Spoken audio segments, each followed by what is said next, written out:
This is the Begin Within podcast, where we believe real, lasting health and fitness requires you to start inside before you work out. I'm your host, Nate Slegger, and I'm here to show you behind the scenes of fitness. You already know exercise is good for you, but what about all the other things in life that affect your fitness? If you're looking for extra motivation to get started or to make sure you keep going, this is the place for you.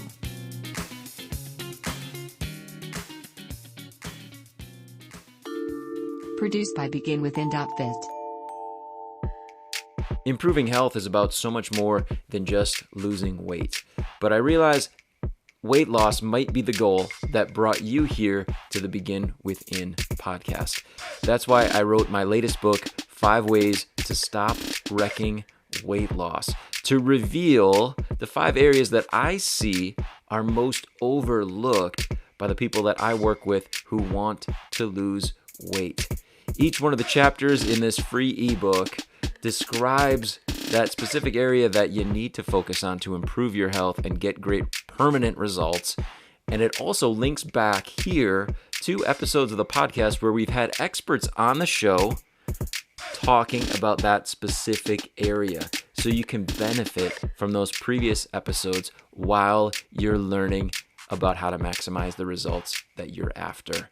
You can get your free copy of my ebook, 5 Ways to Stop Wrecking Weight Loss, by going to beginwithin.fit/ebook or going to the link in the show notes. Now is a great time to do a little multitasking while you're listening to the start of this episode. Head over to grab your free copy of my book, 5 Ways to Stop Wrecking Weight Loss. If you missed the URL, here it is again, beginwithin.fit/ebook, or there is a link in the show notes for you. Grab your copy, and now let's get on with today's episode. My guest today is Mark Barnes. He's a longtime educator, entrepreneur, and the co-author of Hacking Life After 50, 10 Ways to Beat Father Time and Live a Long, Healthy, Joy-Filled Life. He's on a quest to live past 100 and bring anyone interested along for the ride. And we are happy to be along for the ride today as he shares some of his knowledge, some of his research, as well as things that he's gleaned from his own personal experience in order to live the healthiest life possible after 50. And he's going to highlight the fact that these are important things for us to do at any age. You're definitely going to hear that as he shares, in particular, 2 things that I want you to listen for. First of all, we're going to talk about something he and his co-author have come to call the momentum mindset. Listen for that as we talk about how important attitude is in the whole process of improving health and being the healthiest versions of ourselves possible, regardless of our age, but especially as we age after 50.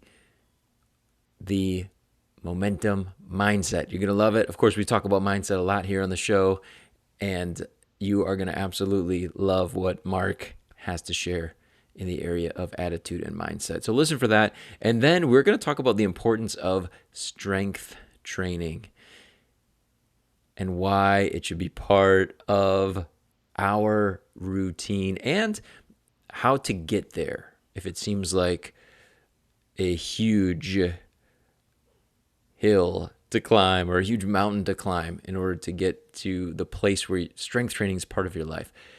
We're going to talk about that. He's going to share how to incorporate it into life. So listen for those and enjoy the rest of my conversation with Mark Barnes. I was a classroom teacher for, like 23 years, mostly middle school, a little bit of high school. So, young teens.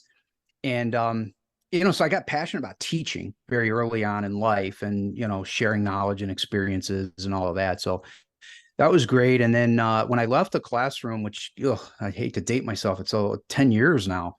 I started out, I left the classroom because I wrote a book, and I wrote a book about teaching, and it was sort Okay. of, like my teaching memoir. It was what I've done over the years in 3 decades, how I evolved as an educator.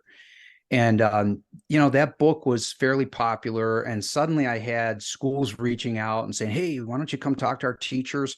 And that's just sort of led to my transition from leaving the classroom to getting out and talking about it.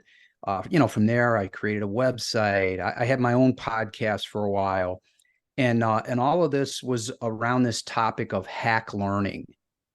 And Okay. and that got started with a co-author of mine. We did a book called Hacking Education, which is now 9 years old. And we created this model as educators for problem solving. We said, let's talk about our experience as teachers. How does it work? How do we get from problem to solution?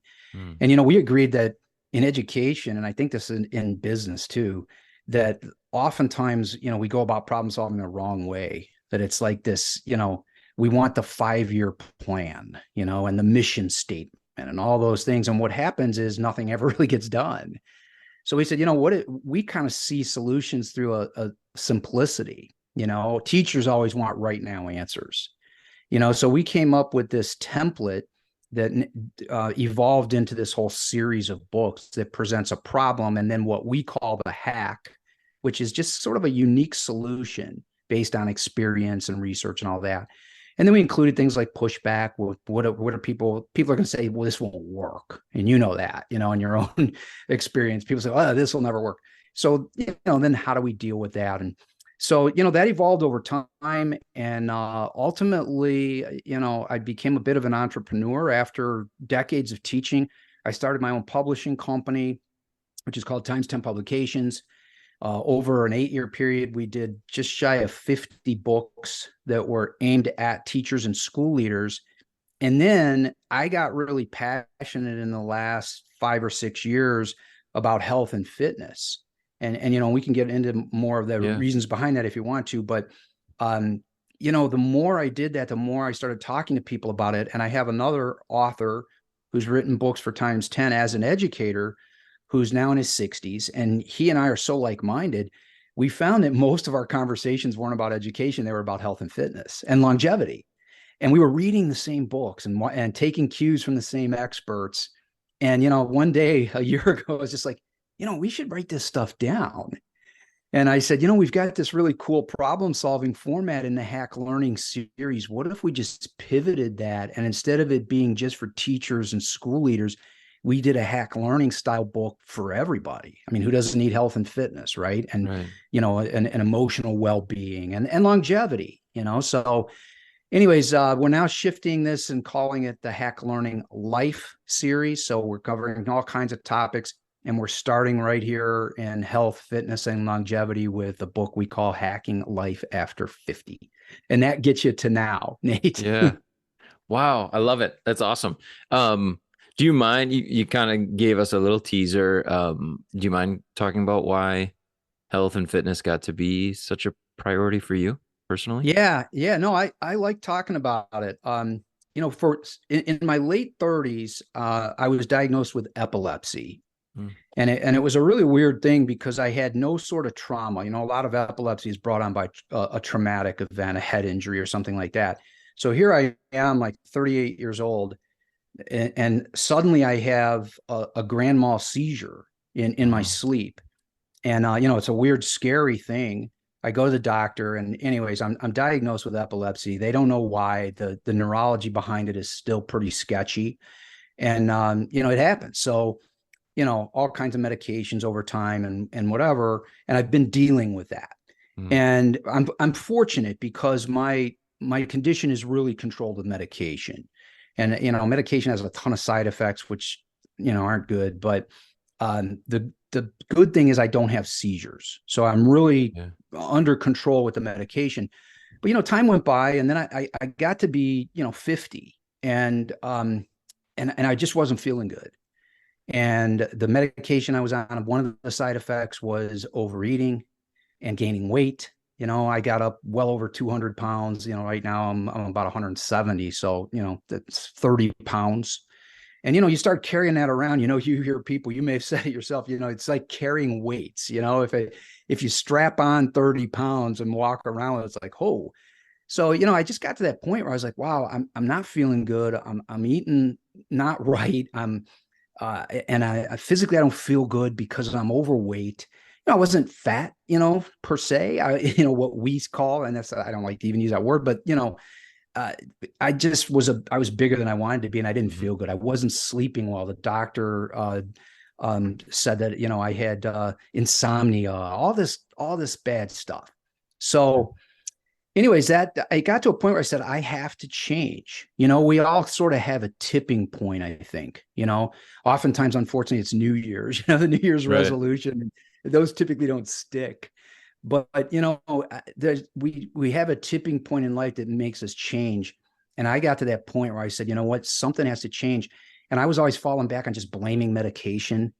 And I said, you know what, enough of that. I don't have seizures. I've got side effects. I got to learn to deal with those. And I need to move forward. I got to create some momentum in my life. And I started making some significant changes in the way I eat, the way I move. Got real intentional about sleep, and then this got to when we got to a point where Jim and I were writing this book, Hacking Life After 50. We were talking about a lot of these things. Mm-hmm. He and I was sharing. I of course shared this story with him, and then he's got some of his own physical infirmities, and we were talking about how we coped with those. And you can make subtle changes that ultimately can stack up and lead to big change. And I think that's where I got to. And now I live a much different lifestyle. It wasn't a huge dramatic change. It was a incremental changes over time. And now I'm just in a much different place than I was, 10 years ago. And, I still battle, the medication side effects and all of that, but I feel good. Awesome. That is awesome. Thanks for sharing that, Mark. Yeah, Appreciate happy that. to do it. You use the word momentum, and I know that, Yeah. and that's a piece of what you teach. Could we talk about the? I know you call it the momentum mindset. Is that? Yeah. Tell Yeah. me about that. How does that work? Yeah, yeah. Again, I keep referring to conversations I've had with Jim Sturdivant, my Hmm. co-author, and he and I have a long friendship. And he lives. I'm in Cleveland, Ohio, the Cleveland area, and he's in Okay. Columbus. So we're actually just a couple hours apart. We don't see each other that often, but we talk. We use the Voxer app, which is voice. Yeah. It's like walkie talkie on Yep. your phone. So, we talk all the time, and I'll be out for a long walk and we'll just be going back and forth in these long messages. And anyways, as we wrote this book, we did a lot of our brainstorming and teased out our ideas into chapters and such on this Voxer app and through these conversations. And Okay. this isn't a promotion for Voxer. I don't get paid by I like Voxer, it. It's a cool app. but Yep. it is. It's a cool app. So anyways, we're talking one day about this sort of recurring theme in all of our chapters, and we use words like growth and evolution and lifelong learning. And I said we got to a point where we said we really need to introduce this kind of as its own chapter. It's an attitude. It's a set of attitudes. Mm. And we struggled a little bit with what we were calling it because we were using so many different words. And we just it's kind of a cool piece of the process if anybody's interested in about writing a book and how that process works. But we had a very intentional conversation one day on Voxer where I said, let's decide what language we want to use for what we constantly are talking about as momentum and growth and evolution. Hmm. And anyways, that ultimately we came up with momentum mindset. We like the word mindset. We Yeah. said we really want to talk about a mindset because we have it. We said, what is this thing? And we both agreed that we have a mindset. And we just teased it out. He said, well, I said, well, what's your mindset? And what's my mindset? And ultimately we got to the phrase momentum because what we want and what we say in the book is that this is a set of attitudes that are about growth over a long period of time. And, in Hacking Life After 50, we talk about life's act 2, so we sort of say, because we strive to live to a healthy 100, we say the first half is 50 years, so, other people say there's 3 acts, you're a child, and then you're a career, and then you're retired. We said, no, we're going to talk about 2 acts. It's the first 50 years, which does encompass, your childhood and maybe getting married and having kids and whatever. But then act 2 is that sort of that transition time where you get to after 50, and you might still be working. I'm sure a lot of our readers and your listeners are maybe still in careers. But I think when you get to that age, you start thinking about what's next. I know I did. When I hit 50, it wasn't just my health. That was a big one. But, I was a classroom teacher, and I was well into my career. So, I started thinking of what's next. Mm-hmm. And Jim and I talked a lot about this and his own experience, and he was an educator as well. And we really like that phrase, momentum mindset. So what we talk about in the book is this idea of constantly moving. And it isn't just physical movement. It's being mindful about every day of your life. There's the old thing that says, why do you get up in the morning? And we talk about that. We actually have a chapter that's all about purpose. And then purpose transitions right into this idea of the momentum mindset, where you have to have a reason to get up. And when you're in your after 50s life, it gets easier to lose that, to say, especially once you get to retirement or you get into your later ages, maybe 70s, 80s, it's like, okay, what am I doing? I don't have that sense of purpose. So we talk a lot about finding that purpose. And then when we got into this momentum mindset, we were discussing it among ourselves. We said, what are the keys to that? And we call them ingredients in the book. And we said that the momentum mindset, the key ingredients are a sense of curiosity, a yearning for adventure, a willingness to try and fail, and then learn and adapt after failure, and a desire to have more fun and joy in your life, and a dedication to what we call incrementalism. That's not a word we made up, but the idea that as I said, my own transition came in increments, and you put those things together and you really have a momentum mindset. And then of course there's a whole lot of ways to break all those pieces down. Yeah. Wow. I like that. I like it a lot. And we love talking about mindset here because you're right. It is such a huge part of the process. And what I loved that you mentioned, Mark, was the importance of purpose. Because I've seen, and I'm sure you have too, plenty of examples where the goal is very tangible and it's very specific.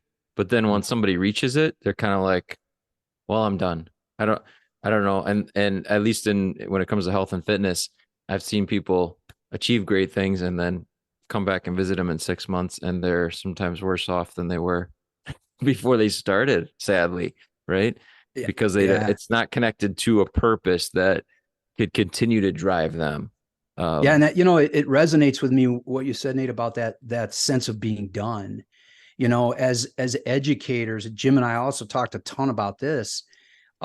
We both of us never really liked the idea of the grading system that we use, and the testing and the assessment system that we use, which in education they use the terms formative and summative. And we were having a great conversation one day, and all of this sort of bleeds into what we talk about into our book, our current book. But he said, the idea of grades and that summative assessment is it finalizes learning, and we don't like that. We don't want learning to stop, because it really never does.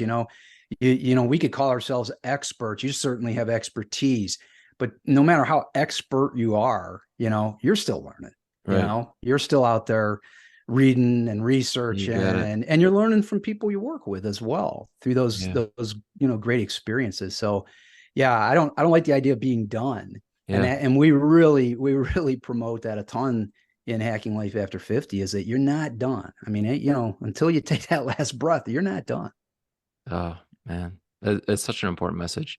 I love it. But another thing I know that is a big part of at least the fitness side of things that you've taught and you're teaching now through this book is the importance of strength training.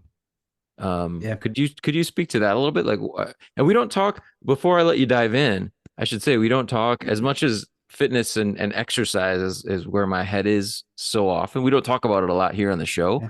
because I think a lot of our listeners come knowing, at least having some understanding. Okay, yep, I know that's important. But what I want to do is talk specifically about strength training as we age. Why is it so important? Yeah. Well, first of all, the importance behind it is really to break it down in its simplest form, what we talk about is falling down. And when you get into really a lot of the best research starts around 60. When you get to your 60s, if you fall and you break a bone, you reduce your life expectancy significantly. So bone degeneration is a huge one. And actually, the science says bone degeneration actually starts in about your 40s. So that's one thing when we're on shows like this, we talk about, we say our book might be called Life After 50, but this is really the stuff we're talking about is really for younger people too.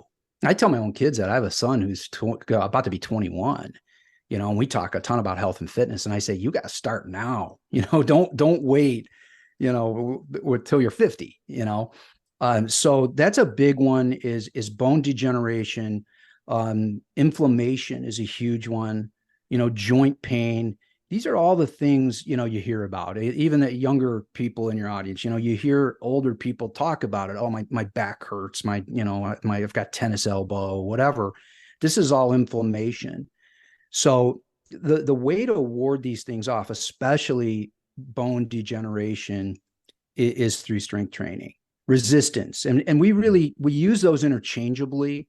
And I'll tell you, Jim and I talked a ton about this chapter, and I think we renamed the title about a dozen times because we don't want to scare people off. I mean, even though I just said I think our material is for everybody. It's called Hacking Life After 50. So we know we're going to get an after 50s audience, and we know we're going to have people in their 60s and 70s. And we talked about this chapter, and I said, man, I don't want to scare people, because if you're someone who's 70 and you've never lifted weights, and there's tons of people like that. My father was one. My father, who just passed last year, he was 93, Nate, 93. And this guy, up until he was almost 90, was one of the fittest guys I've ever seen. I never saw this guy touch a dumbbell, any sort of resistance band. I never saw him do anything like that. But boy, he was incredibly strong and in great shape. The key was movement. And we have a chapter in our book is called Move, and it's all about movement. And it isn't resistance training, but it sort of filters into it. And we like to stack habits. We're big fans of that, and we talk about it in our book. We borrow a little bit from James Clear, who wrote about that in his popular book about habits, Atomic Habits. But the idea is to take one thing you do and then stack it onto something else. So when you get really good at one thing and you do it all the time, take one more thing that you're maybe not so good at and stack it onto that other thing and do it right at the same time or right after.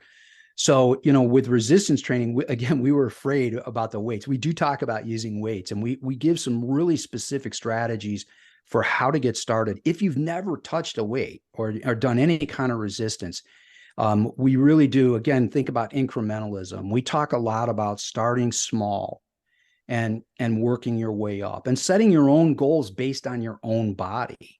And that's really important. And getting input from your physician. I'll tell you right now, and for your listeners, anybody who's going, who is this guy? We are not doctors, and we're not nutritionists. I have no special training in weightlifting or any of that. We are educators, researchers, practitioners. We are extremely well researched, and we practice the things that we research. So, Jim and I, as well, way after 50s, we've done all of this stuff. And there are things we've tried and we've discarded and said, this isn't right for us. So, yeah, I think we talk about using your body first of all. I mean, Hmm. if you're somebody who's listening and you're older and you say, I've never been a weightlifter, think about what I just said about my father, one of the strongest, fittest guys I've ever known. What he did was he used his body and he used resistance. This guy, I grew up in a family of five. My parents they didn't even graduate from high school. So they were very, very middle class, worked hard, worked two jobs, and saved their money. My dad, we never took a car to anywhere to get anything done to it. Whatever had to be done to a car, we never had new cars when I was growing up. My dad did it. I couldn't tell you how many Saturdays I walked out to our backyard and our old beater car is jacked up and my father is underneath it and I can hear him strain it. And I get Hmm. down and I look and I'm looking at him and he's just bent over and sweat's dripping off of him. And he's got a wrench and he's cranking and it's hard. I mean, there's some bolt in there that he Yeah. can't move. But I can just see the muscles bulging off this guy. This is what he did his whole life. He was a worker. Hmm. And we promote this in the book. This is the kind of resistance training we say is we emphasize pushing, pulling, squatting. Think of the things that in your life are functional movements, getting up and down, carrying groceries from your car. And these are the important things that we want people to be able to do well into their later years. And frankly, I mean, that's something I've gotten dedicated to because a lot of that stuff I couldn't do. Hmm. I was like, oh, I can't carry hardly any weight from any amount of distance. So I started with these increments. Nice. Yeah. Life was the original resistance training, right? Before we got into our Absolutely. sedentary situation. Yeah.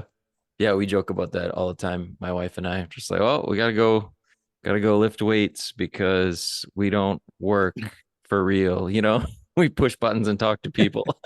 Right. Yeah. Yeah. And it's easy to sit, and that's the other thing. I mean, we really want to avoid this sedentary life. Hmm. And the world that we're in now kind of promotes that sedentary lifestyle. I mean, what do we do? I mean, right now, we're on computers and we're, having conversations and, what we sit on our phones and, Yeah. I mean, I work from my phone, I work from home and a lot of my work is communication with other people who work in my company and it's on an app on my phone. So I can find myself sitting often and just typing on my phone or I have my laptop in my lap or whatever. But I'll tell you another thing we talk about, speaking of technology, is we're big fans of wearable tech. And I wear an Aura ring, and it reminds me. So when I've got that phone in my hand and I'm working, if I'm sitting too long, I get that little alert on my screen that says, "Get moving." Yeah. So yeah, we got to really be careful of the sedentary lifestyle for all people. The young kids I think are as much at risk Hmm. as the retirees, because it's just that's where we are as we sit on our phones and we're in the social media world and it's just so easy to get caught up scrolling through videos and I have to get on my kids Yeah. constantly, get up and move. Yeah. Yeah. Oh, so good. Thank you for sharing. What's the best way, Mark, for people to get in touch with you? I know we mentioned the book. How can they get their hands on it? Yeah. Hacking Life After 50. It is going to be available in mid-September and it'll be everywhere. It'll be in stores, Amazon, Barnes and Noble. The easiest way, even if this episode's out ahead of that, I hope you'll learn more about us, and it's at after50slife.com. After50slife.com takes you right to the page. You see, in fact, you could go today and get a sneak peek at the cover and a free a chapter preview, links to about me and about Jim, my co-author. We have a Facebook page now called After 50s Life, and we're putting content up there constantly, videos, a lot of stuff we've talked about. One of the things we're doing that I think is cool, it's sort of it's the social media way now. The Yeah. TikTok way is, to actually show people what you're doing. And we're big fans of that. So we just show. I did a video recently about getting up off of the floor. So there's that thing about resistance again Hmm. and balance and avoiding the fall.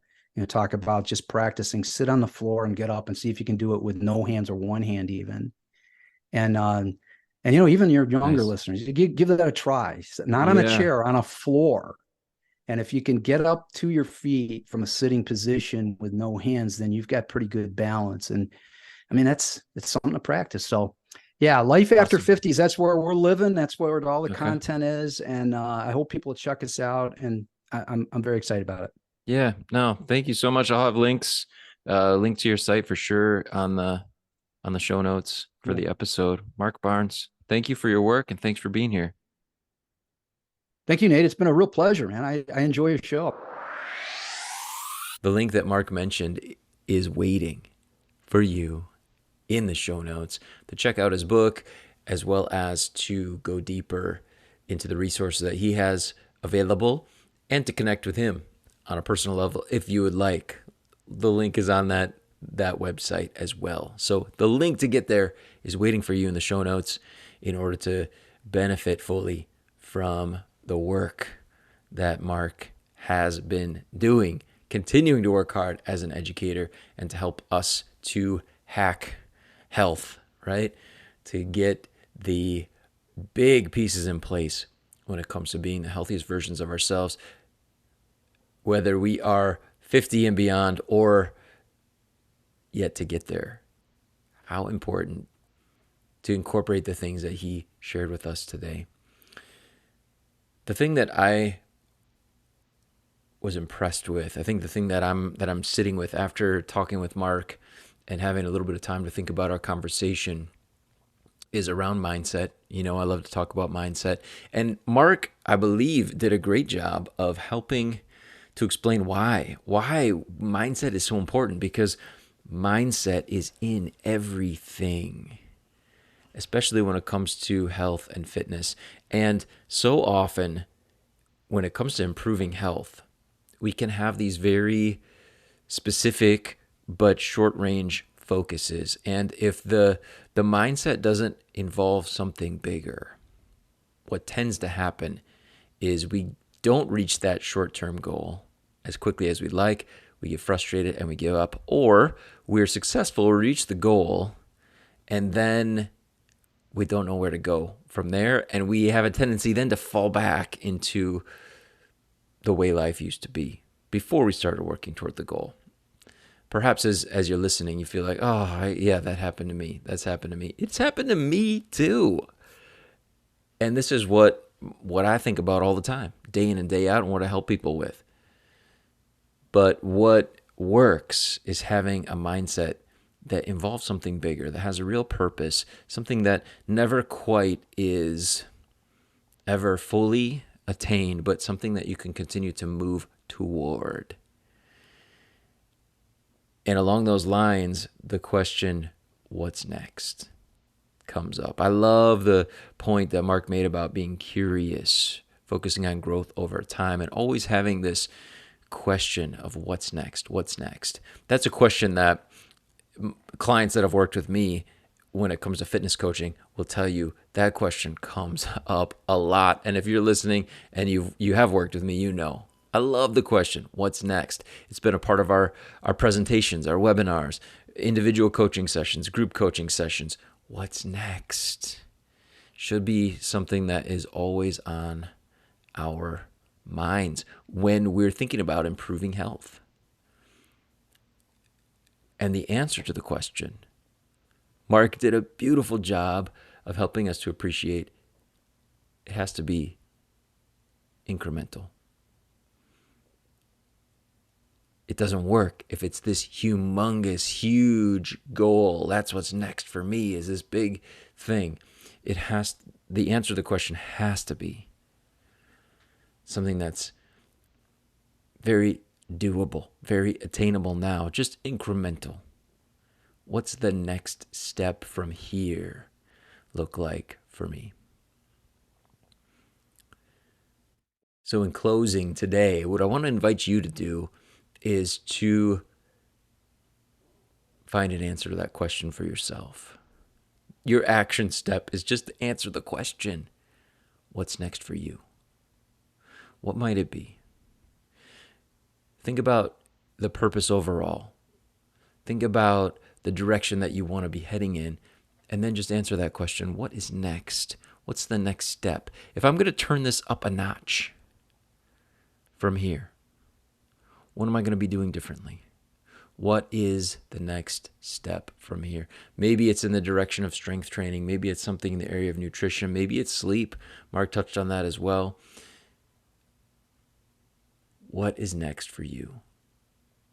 I'd love to know the answer that you have, the thing that you're working on, and we're all working on it, right? We all better be. We all better be able to answer that question, what's next for me from this point forward? Please share it with me. At Nate Slager on social media. I would love for you to screenshot your phone as you listen to the episode and post it to your stories and tag me, or feel free to just reach out and send me a message about what is next for you. Let's get the conversation going. And in so doing, we have the opportunity to commit to taking that next step forward. If you haven't done so already, I would appreciate it so much if your next step from this place right here in your life of listening to this podcast, before you move on and do anything else, is just to rate and review the show. If you haven't done so already, please do that. Please share it with someone that you care about, someone who has been supportive of you in your fitness journey, or someone you would like to support so that they can benefit too. And I want to thank you again so much for being here with us on the Begin Within Health Show. Take care of yourself.